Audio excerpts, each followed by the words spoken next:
Assalamualaikum warahmatullahi wabarakatuh. Perkenalkan, nama saya Ardiana Sari dan rekan saya. Assalamualaikum warahmatullahi wabarakatuh. Perkenalkan, nama saya Samsudin. Video ini dibuat untuk memenuhi tugas UTS Agama Islam, di mana kami akan membuat tanya jawab mengenai puasa Ramadan dan zakat.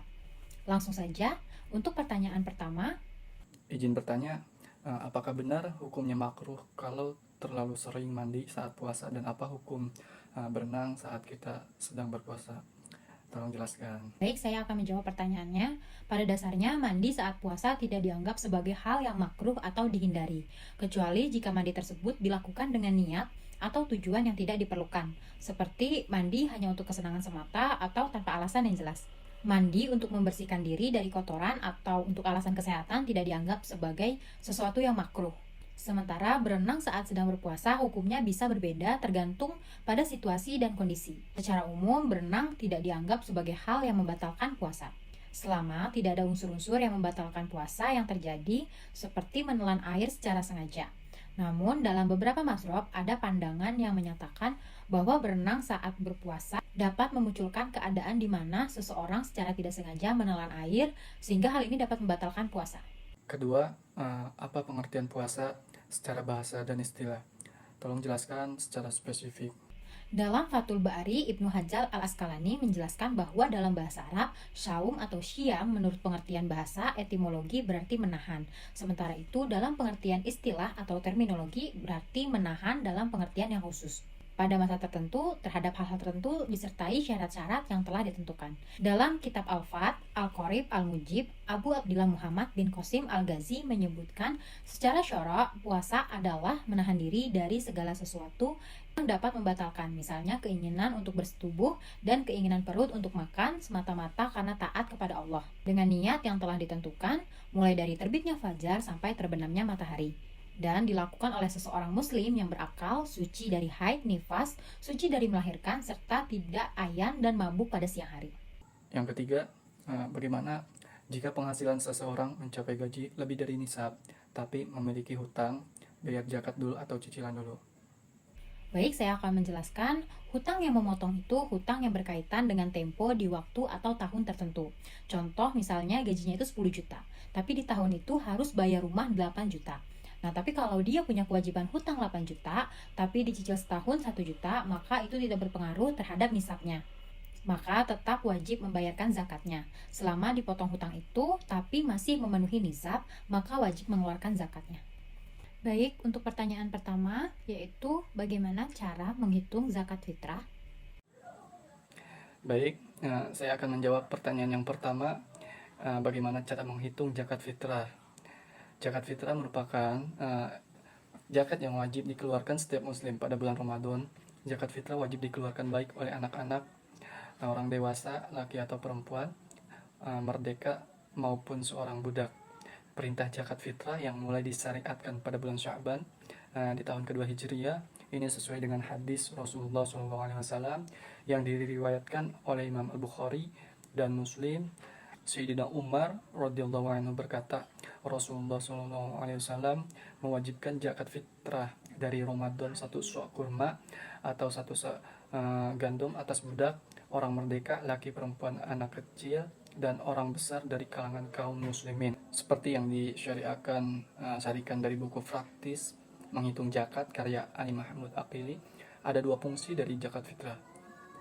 Yang pertama, membersihkan orang yang berpuasa dari kelalaian yang bisa saja terjadi selama berpuasa Ramadan. Kelalaian itu bisa berupa melakukan hal-hal yang sia-sia, senda gurau, atau kata-kata keji. Yang kedua, sebagai bantuan makanan untuk fakir miskin. Dua fungsi ini berdasarkan hadis Nabi SAW yang diriwayatkan oleh Ibnu Abbas, Rasulullah mewajibkan zakat fitrah untuk membersihkan orang yang berpuasa dari kesia-siaan, perkataan atau perbuatan yang tidak ada gunanya, kata-kata keji, dan sebagai makanan untuk orang-orang miskin. Barang siapa menunaikannya sebelum sholat id, maka itu adalah zakat yang diterima, dan barang siapa menunaikan setelah salat id, maka itu adalah sedekah biasa. Hadis riwayat Abu Daud.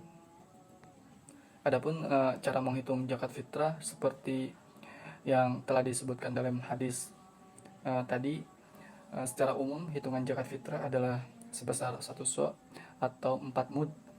Eh, Artinya biji gandum, beras kurma, anggur, atau susu kering, bahan makanan pokok mayoritas wilayah tersebut. Perlu diketahui bahwa 1 mud adalah seukuran 2 telapak tangan orang berukuran sedang, sehingga terdapat beberapa pendapat takaran mud berdasarkan madhab-madhabnya. Dari madhab Maliki, 1 so sama dengan 4 mud, dan 1 mud itu sama dengan 675 gram. Jadi 1 so setara dengan 2700 gram atau 2,7 kg. Adapun menurut mazhab Syafi'i, 1 so itu sama 1 sa itu sama dengan 2751 gram, yakni 2,75 kg. Menurut mazhab Hambali, ukuran 1 so itu sama dengan 2,2 kg. Adapun menurut mazhab Hanafi, ukuran 1 sa itu jauh lebih tinggi, yaitu 3,8 kg. Sehingga ulama Indonesia menetapkan jalan tengahnya, yakni 1 sa adalah 2,7 kg. Berdasarkan hal itu pula, maka lazim umat Islam di Indonesia mengeluarkan zakat fitrah sebesar 2,7 kg beras. Pertanyaan kedua, apa aturan bagi wanita yang menstruasi selama Ramadan? Jawaban yang kedua, apa aturan bagi wanita yang menstruasi selama di bulan Ramadan ya? Bagi wanita yang sedang menstruasi atau haid selama bulan Ramadan tidak diwajibkan untuk berpuasa, dan mereka harus menggantinya pada hari lain di luar bulan Ramadan ketika mereka sudah suci. Aturan ini didasarkan pada ajaran Islam dan didukung oleh dalil-dalil dari hadis. Beberapa dalil yang berkaitan dengan aturan bagi wanita yang menstruasi selama bulan Ramadan. Pertama, dari hadis riwayat Imam Al-Bukhari dan Muslim. Dalam sebuah hadis yang diriwayatkan oleh Imam Al-Bukhari dan Muslim, Sayyidah Aisyah radhiyallahu anha mengatakan bahwa ketika ia sedang haid pada bulan Ramadan, Nabi Muhammad SAW menyuruhnya untuk tidak berpuasa dan menggantinya setelah bulan Ramadan. Hadis ini menunjukkan bahwa wanita yang haid dilarang berpuasa, tetapi diharuskan menggantinya setelah haidnya selesai. Sayyidah Aisyah berkata, kami mengalami hal ini haid dan kami diperintahkan untuk mengqadha, artinya mengganti puasa, namun tidak diperintahkan untuk mengqadha sholat. Hadis riwayat Imam Al-Bukhari dan Muslim. Adapun ijma dari para ulama sepakat bahwa wanita yang sedang haid tidak diperbolehkan berpuasa. Ini dikarenakan kondisi haid dianggap sebagai alasan syar'i yang menggugurkan kewajiban puasa, namun tetap wajib menggantinya di kemudian hari. Berdasarkan dalil yang tadi, wanita yang mengalami haid selama bulan Ramadan harus menghentikan puasanya dan menggantinya pada waktu lain setelah bulan Ramadan selesai. Aturan ini bertujuan untuk menjaga kesehatan dan menghindari beban yang tidak perlu bagi wanita yang sedang haid. Pertanyaan ketiga, apakah boleh menggunakan parfum atau minyak wangi saat berpuasa? Dan bagaimana hukumnya kalau boleh atau tidaknya? Saya akan menjawab pertanyaan yang ketiga. Apakah boleh menggunakan parfum atau minyak wangi saat berpuasa? Bagaimana hukumnya kalau boleh atau tidaknya? Nah, penggunaan parfum atau minyak wangi saat berpuasa umumnya diperbolehkan dalam Islam. Tidak ada larangan khusus dalam syariat Islam yang melarang penggunaan parfum atau minyak wangi saat berpuasa, baik bagi pria maupun wanita. Namun ada beberapa hal yang perlu diperhatikan terkait dengan penggunaan parfum atau minyak wangi saat berpuasa. Pertama, tidak masuk ke dalam tubuh. Yang paling penting saat berpuasa adalah menjaga agar tidak ada sesuatu yang masuk ke dalam tubuh melalui mulut, hidung, atau cara lainnya. Penggunaan parfum yang dihirup dalam batas yang wajar dan tidak berlebihan tidak membatalkan puasa. Kedua, tidak berlebihan. Meskipun penggunaan parfum diperbolehkan, sebaiknya jangan berlebihan dalam menggunakannya sehingga mengganggu orang lain atau menjadi pameran disebut dengan riya, penggunaan yang wajar dan secukupnya lebih disarankan. 3. Tidak menimbulkan fitnah, khususnya untuk wanita. Penggunaan parfum sebaiknya dilakukan dengan bijak agar tidak menimbulkan fitnah atau ketertarikan yang tidak semestinya dari lawan jenis.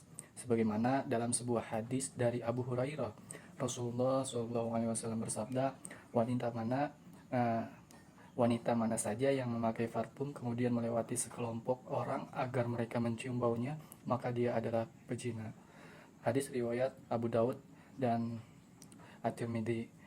4. Perbedaan pendapat ulama. Beberapa ulama memiliki pendapat yang berbeda terkait penggunaan parfum saat berpuasa, khususnya jika parfum tersebut sangat kuat dan berpotensi dihirup dengan niat yang salah. Namun mayoritas ulama menyatakan bahwa penggunaan parfum tidak membatalkan puasa, dengan asalkan tidak sampai masuk ke dalam tubuh. Dengan demikian, secara umum penggunaan parfum atau minyak wangi saat berpuasa diperbolehkan, asalkan digunakan dengan bijak, tidak berlebihan, dan tidak menimbulkan fitnah atau masalah lain. Al-Fakir atas nama Samsudin mengucapkan terima kasih yang sebesar-besarnya. Mudah-mudahan penyampaian tadi bisa dimengerti, juga dapat bermanfaat. Dari saya sekian, mohon maaf dan terima kasih. Wassalamualaikum warahmatullahi wabarakatuh. Baik, sekian video tanya jawab dari kelompok kami. Semoga apa yang kami sampaikan dapat diambil manfaatnya. Terima kasih. Assalamualaikum warahmatullahi wabarakatuh.